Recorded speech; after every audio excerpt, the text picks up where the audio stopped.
Hello, this is the new instructor orientation for DLI classes. So even if you've taught for DLS before, this is specifically for DLI classes if you haven't taught them before or haven't taught for us in a while. So this is just an overview of what we're going to cover in this orientation. I'll go over this quickly. So just expectations, and we mean overall expectations for the length of the course. And then more instructional expectations like methodology, etc. A little bit about the curriculum and syllabus, reports that are required for DLI classes, and assessments which are also required, lesson plans.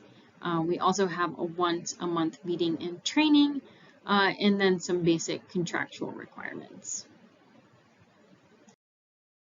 So some of these expectations might be obvious, but we just want to be explicit about it. So first of all, we want to make sure that instructors are using a student-centered methodology or a communicative approach. If you don't know what that is, please do talk to your LTS. We also must provide weekly quizzes and monthly proficiency assessments. These scores do go on the monthly progress report. And so we are required to do that. You'll also be required to prepare the monthly progress report and the student self-assessments. Those are two different things. And again, your LTS can go over that if that's new to you. A lesson plan, and these are by week. We are required to upload them into the LMS where your student can see it and your LTS can check it. Please keep in mind that DLI academic advisors can also see these in your LMS, so please take care when you're preparing them. At least once a month, we have either it's a partial meeting and a professional development training session, so we'll go over in more detail the expectation of those, but that's at least once a month. You're also expected to incorporate technology tools. We have a learning management system. You may also have e-materials in another system outside the LMS. For example, if it's in Vista or in Integrated Chinese, that may also be available. But we encourage everybody to use all kinds of technology tools, not just the materials that we provide for you. You must enter your time and the student's attendance accurately each day. So please make sure that you report all schedule changes, absences, planned days off based on DLS policy. And again, you can check with your LTS if those are not clear to you. And again, please regularly commute with your language training supervisor. We are responsible for reporting all progress to DLI. And we want to make sure that we hit any trouble spots before it actually becomes a problem. And we can do many things to help your student out and correct the issues. And finally, you may serve as a mock tester and contribute to other academic activities. So for example, all the DLI classes have things like immersions, field trips, etc. So please make sure that you're aware of those things that are included in your language curriculum.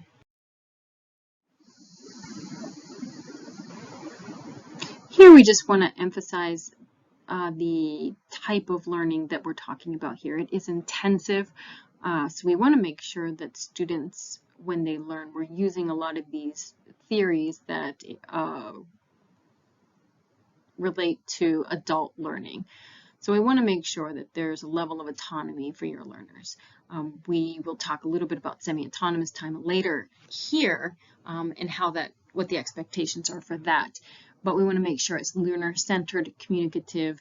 Another factor is making sure that you're assessing the students' progress along the way with both formative or informal and summative, more formal assessments.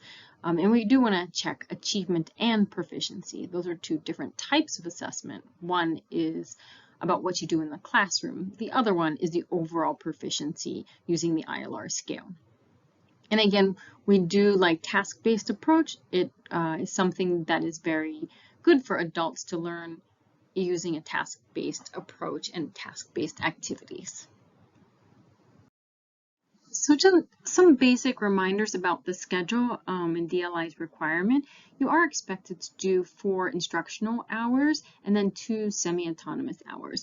I'll go over the semi-autonomous in the next slide or so.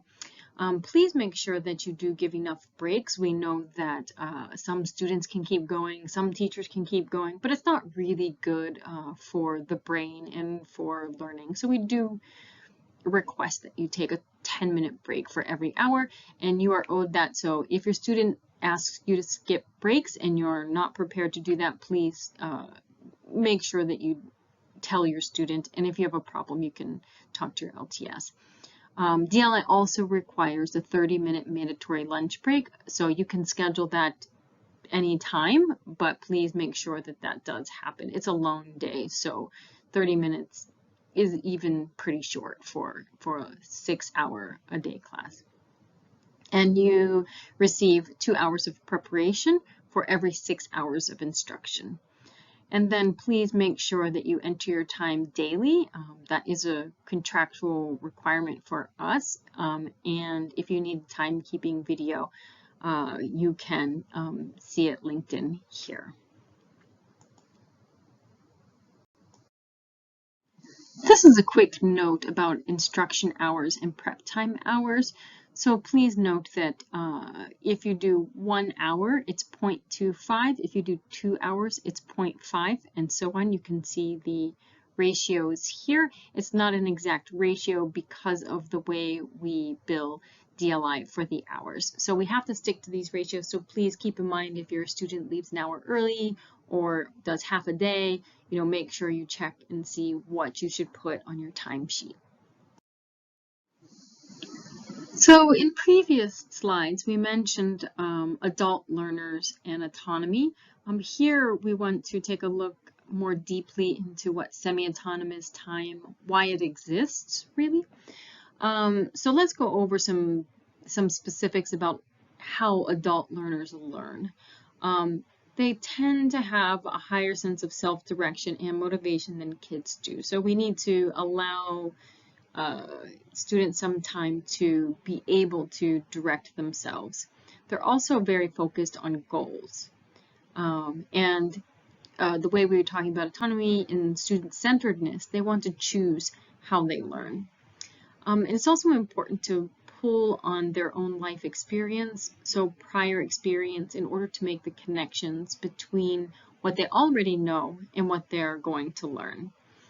And they also, one important point is they want to know how it's relevant to their life. So more real life activities work a little bit better rather than, fake activities, maybe from the book. You can only get so real in the classroom, we understand, but as real to life, to their job, to their, what they might do in the country is important. They're also always looking for help and mentorship. So when you think of yourself more as a facilitator, a mentor, a partner, a guide, rather than a teacher. They are adults, so they do know things about themselves and have certain ways of looking at things, and it's good to think of yourself as a guide in their training. And they're also usually open for modern, new ways of learning. So let's take a look in how semi-autonomous time relates to adult learning. So we want to make sure that students and instructors collaborate on the objectives. So they are focused on goals. We want to make sure the student has some control, not all the control, but some control. So really we like to call it a collaboration. What are your goals for the day? Let's set some activities to do and set up the goals and allow the student to sort of take some control during those semi-autonomous hours.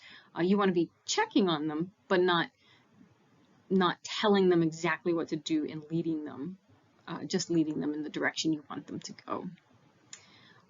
So this relates to students making decisions about the areas to focus on. And again, they're not making all the decisions, but maybe they have a couple choices of the areas to focus on, and of course the teacher needs to weigh in on what they should be doing, maybe checking on grammar or things like this, but maybe focus a little bit on what a student is more interested in one way or another. And we want to make sure, like we mentioned before, in relevancy, to make sure that it connects to their job and some real life experience as closely as possible. And we also want to make sure that, like we mentioned, as opposed to a teacher, look at yourself as a guide, mentor, support, especially during these semi-autonomous hours. That's the most important time. And also, it's a good time for you to use tech-enabled practice. We have a lot of resources in the LMS. As you probably know, there's GLOSS, which is open to everyone. And of course, I'm sure you have a plethora of resources on your own as well. So if you're not sure about what to do during semi-autonomous time based on the last slide, so we put some ideas here about what you could do. It's really nice to have a weekly project. It may be a daily project or something in the early days, and then later, once they reach a 1+, you can definitely do weekly projects where the student can research and prepare for something. And you could use, I don't know, 15, 20, even an hour, depending on the student's level, each day to prepare for the weekly presentation.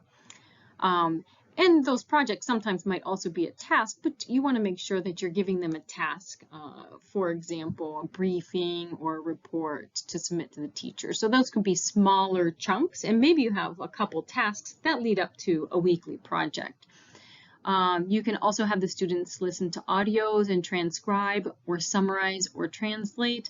These are the performance tasks that are many DLI students do in their job, so it's not a waste of time, and sometimes it feels a little bit old-fashioned, but doing those activities don't hurt, and it's something that students can do on their own. And then you could check at the end of the semi-autonomous hours or during your prep hours. This is a good time to use GLOSS or NFLC lessons. So the GLOSS lessons do take 2 hours, so it might be a little too much. You might want to break it up. And GLOSS and NFLC have those transcriptions and translations in there, so students can do a lot of work, independent work, using those tools. Another idea is for them to review vocabulary. They can make physical flashcards or possibly on Quizlet or other electronic vocab flashcards.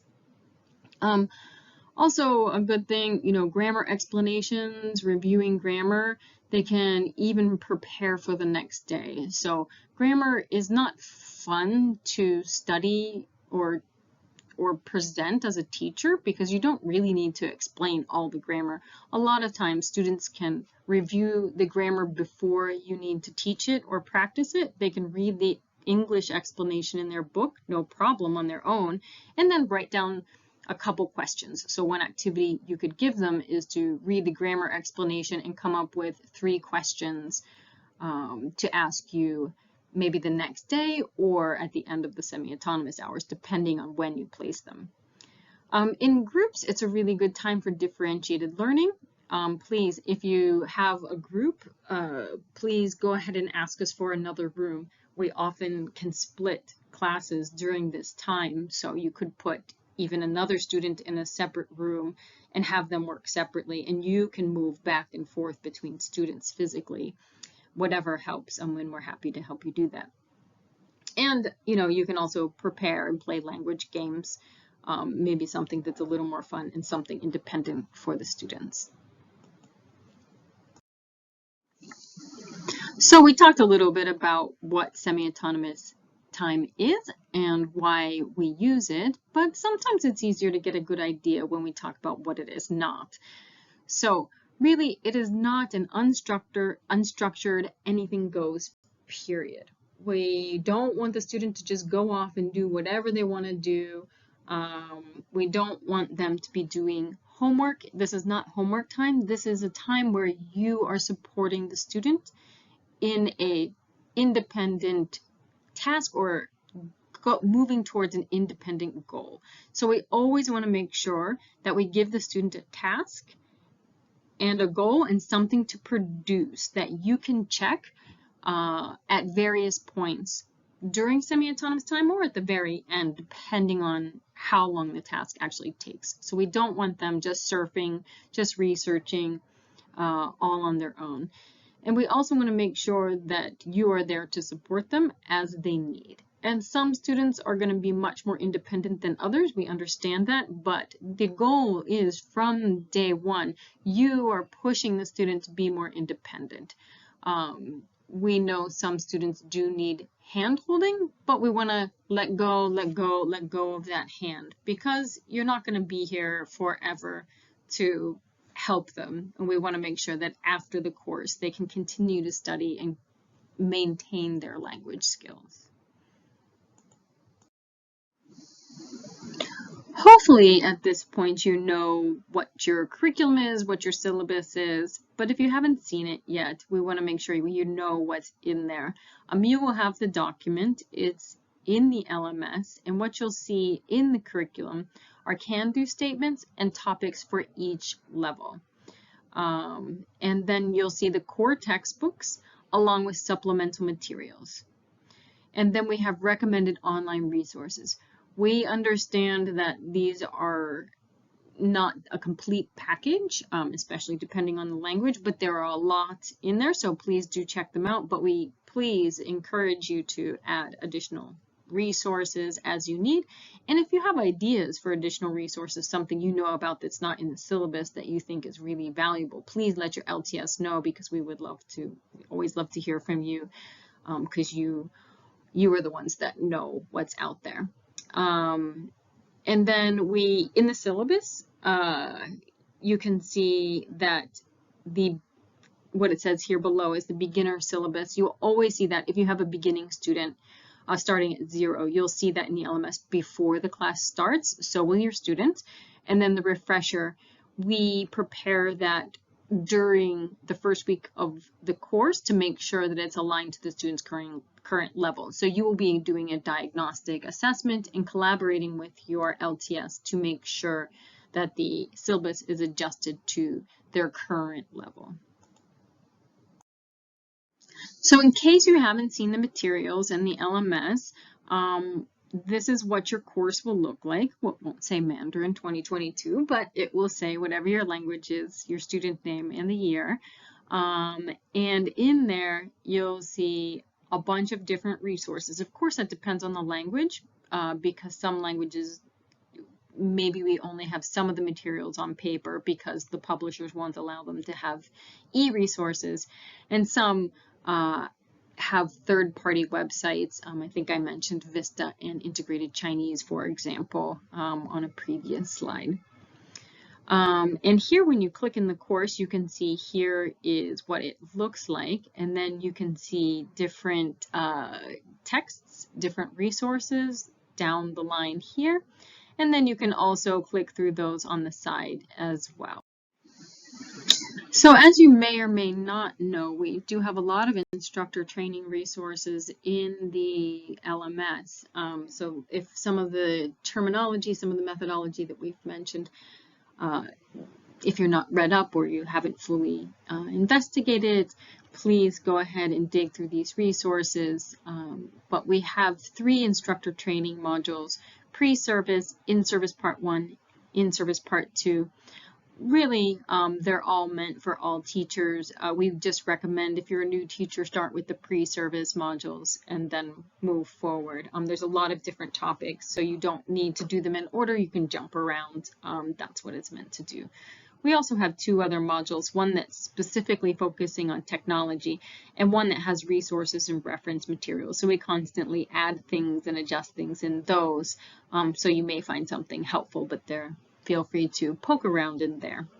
You're also included in the student learning series.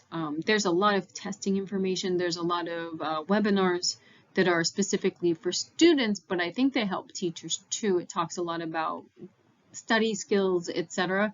But I think they're valuable for teachers as well. So we include you in that course as well. All right, progress reports. So, DLI, if you've taught DLI before, since 2022, they changed the format, so please keep this in mind. There are a couple different forms, processes. So first, what happens is the student fills out what we call the self-assessment form. That's where the student evaluates him or herself. Then the instructor fills out the student assessment. And you'll see this. This is what you fill out, and it's exactly the same form as what the student fills out. So the idea is that you can compare with the student where they think they are, where you think they are, and see if there's any differences, because you want to be on the same page as your student. And then you also fill out a periodic assessment report. So this is where you put the test scores, this is where you put the expected ILR and different comments on what they do well and what they need to work on. And all these reports are prepared via DLS online, and they're due to the LTS by the end of each month. And your LTS will go in more detail as needed.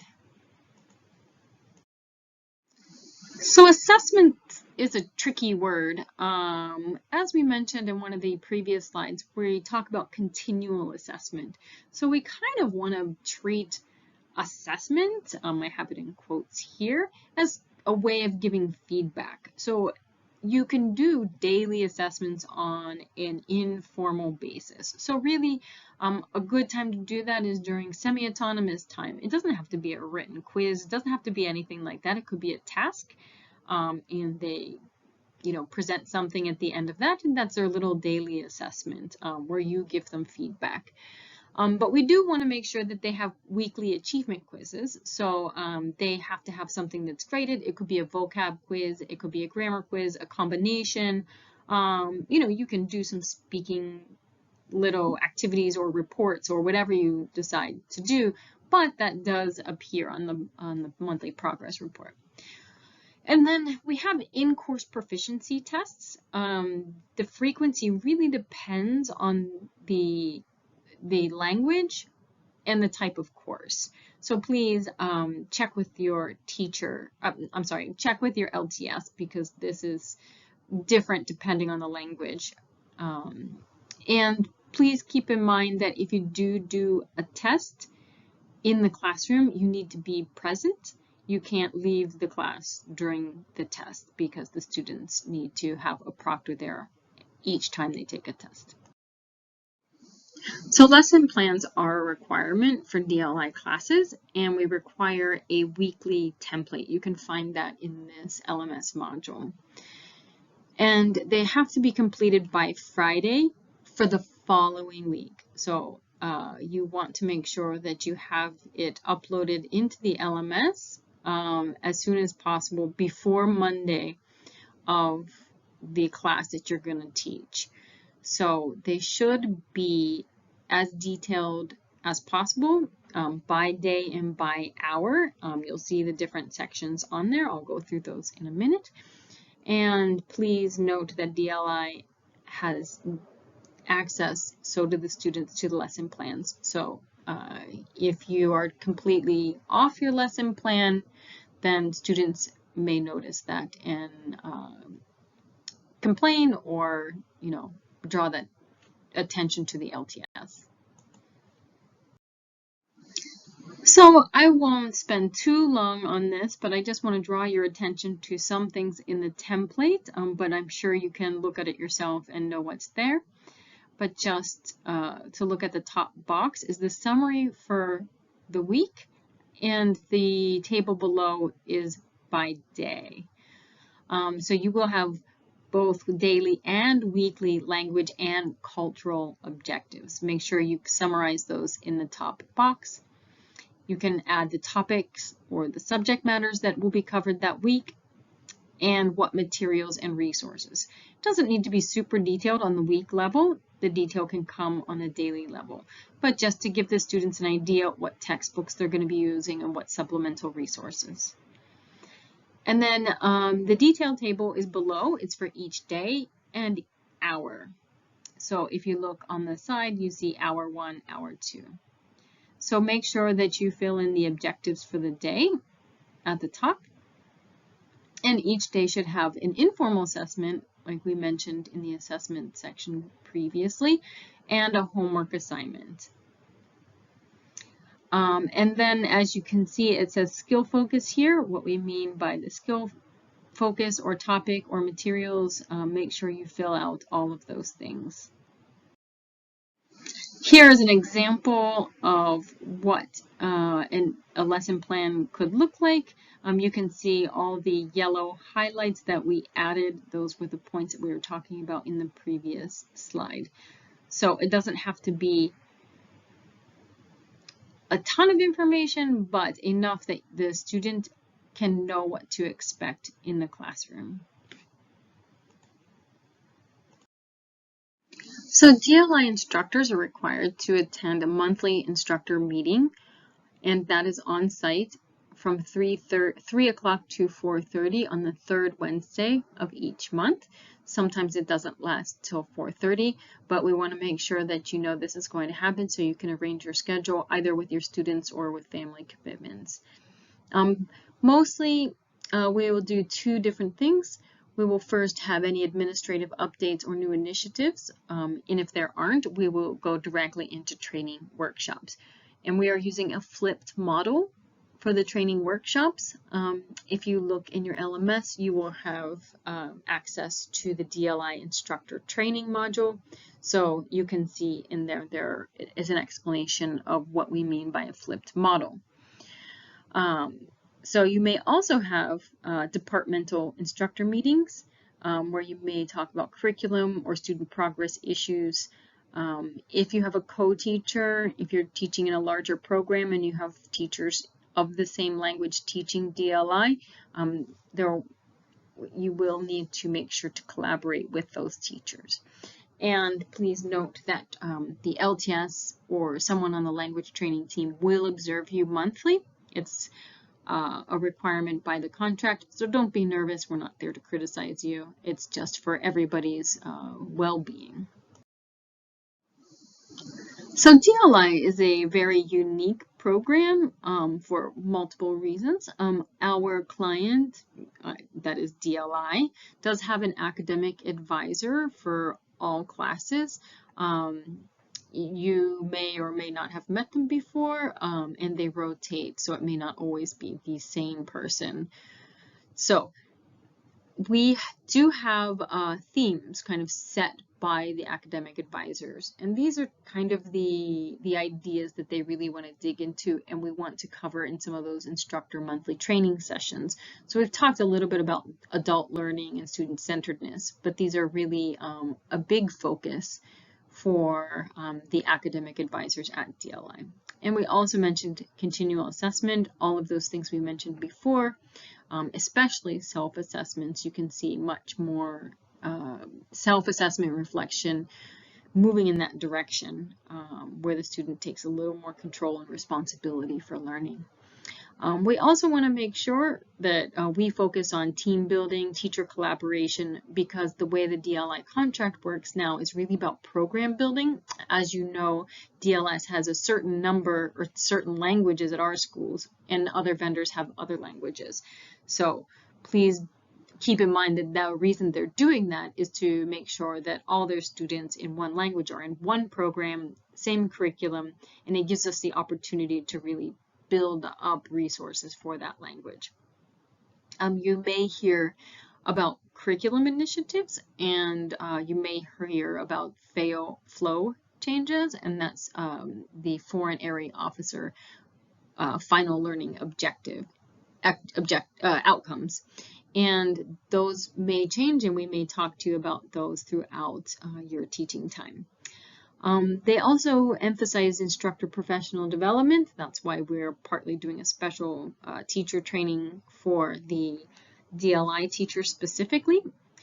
And another important thing is to ensure that your educational technology skills are up to par and that we're staying on top of the technology tools. As you know, new things come out all the time, and even for us, it's very hard to keep track of them, but it will really help if you can learn new things with technology or learn about new resources. And finally, one very important thing, you may have realized or seen us doing cultural activities such as immersions. Again, for smaller languages, it's a little bit harder, but we're happy to brainstorm with you. If you don't have a co-teacher or a teacher in your language to work with, we can blend you with other languages in the school. So that's a very important thing. So please keep that in top of mind if you have any ideas. And on a final note, we just want to give you some specific details about contractual requirements. Please take note of if you're going to be absent, we do need to try to find a substitute because DLI classes are required to be on site. So don't make arrangements outside of the LTSs. We really need to know where your students are and when they're in class. Students may try to make arrangements with you separately, but we get in a lot of trouble for doing that, so please make sure you tell your LTS what's going on. And for schedule changes, same thing. Please make sure that we know where you are, when you're teaching, and if there's any changes, it needs to be approved by DLS and DLI before anything happens. Thank you for your time and attention, and thanks again for being such a help to your students and a help to DLS. We appreciate it.